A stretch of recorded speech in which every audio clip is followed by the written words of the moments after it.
Hello folks, quick GPU collection update. I went quadro for one obvious reason, how much cheaper they are than the NVidia variants, and yet every single one of these will use regular NVIDIA drivers. I used two 58.96 successfully on all three of these, and all three of these. They all run a official NVIDIA driver just fine. They have, of course, quadro drivers for these, but they run that NVIDIA driver I like to use so much in the XP Retro experiments that I was, pleasantly pleased to know that.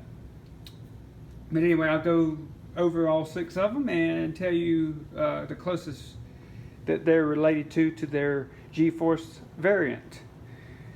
This is basically a 7900 GTX, and it is, of all my quadros, the closest direct variant to its counterpart. That is very, very, very close to a 7900 GTX. Extremely close. They're very, very minute differences. Now the one below it is quite different from the 8800 GTX. That's what I was aiming for, trying to find a very good price on a quadro with a 8800 GTX architecture, aesthetic, because I wanted a OG Tesla card that was revolutionary, because the 8800 GTX very, very much was. Going from Currie over here to Tesla was a big jump historically in the GPU world. So that's more on line with the 8800 GTS. If I had to say the closest relative of it, of a Geforce variant, that is pretty close to 8800 GTS, and a lot less GTX. Although, like I said, it looks very similar. There's some differences, but it's close enough. And might I add, about a third to a fifth of the price. I could buy 5 of them for 8800 GTX, so I'm happy with that one. I tested it out, works great. They all do. So I was happy about getting these old quadro cards, and they all work without any problems, without any hiccups. So this one is probably my most Frankenstein-based card when it comes to the architecture and the variants that it would be based off of. It has a GTX 260 die. This is the FX 4800. It has a GTX 260 die. It's got more memory than any GTX card in the 200 series as far as usable. I don't count SLI on the 295, because that means it's got 2 times 768 megabytes. This has 1.5 gigabytes of direct usable memory. So in games like Skyrim, oh yeah, this one would probably perform very good with increased textures and stuff like that. But like I said, it's kind of a mishmash. It's got some GTX 260 in it. There's one other card that has this die on it. This is a B model die. I think it's a G92B or G80B. It was whatever the last model was of the Tesla architecture, but it was a B model.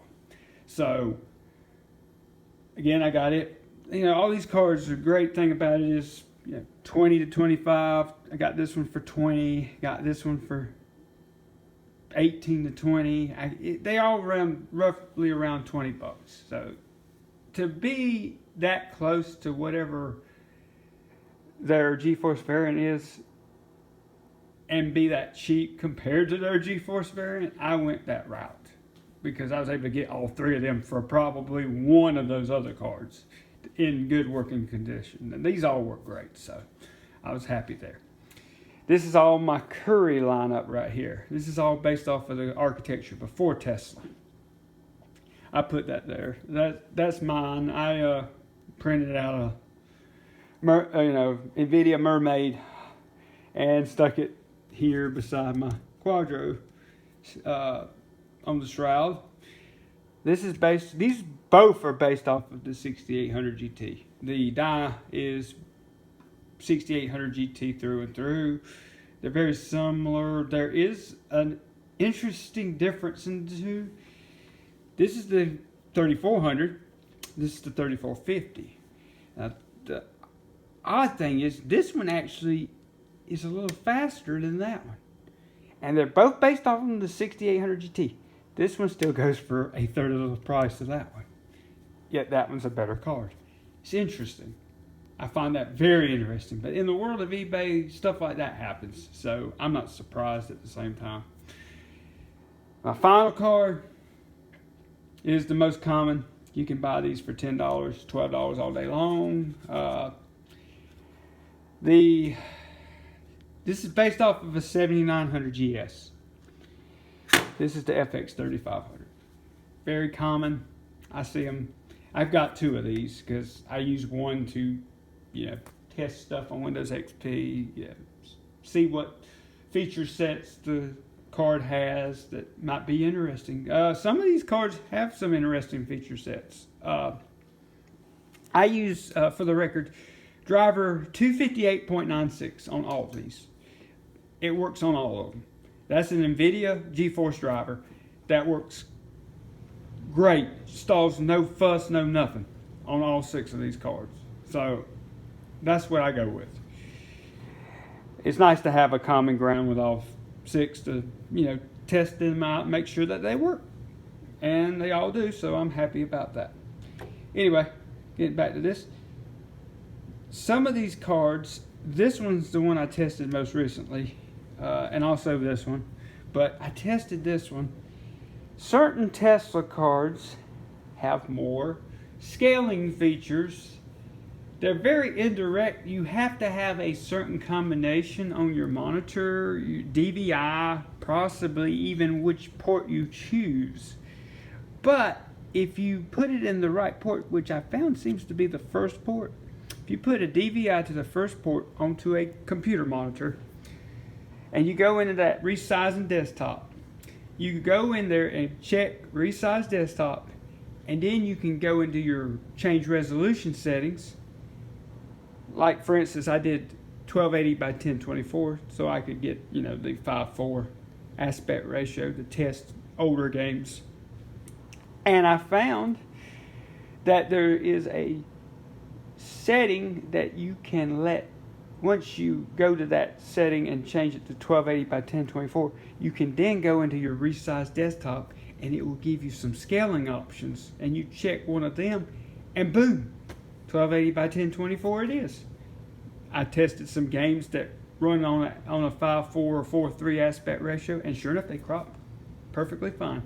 I found that the ones that don't give you that option, you can set them to 1400 by 1080, I think, is like the best you can get out of it. And while the desktop will be in crop form, the actual applications will go in full screen again.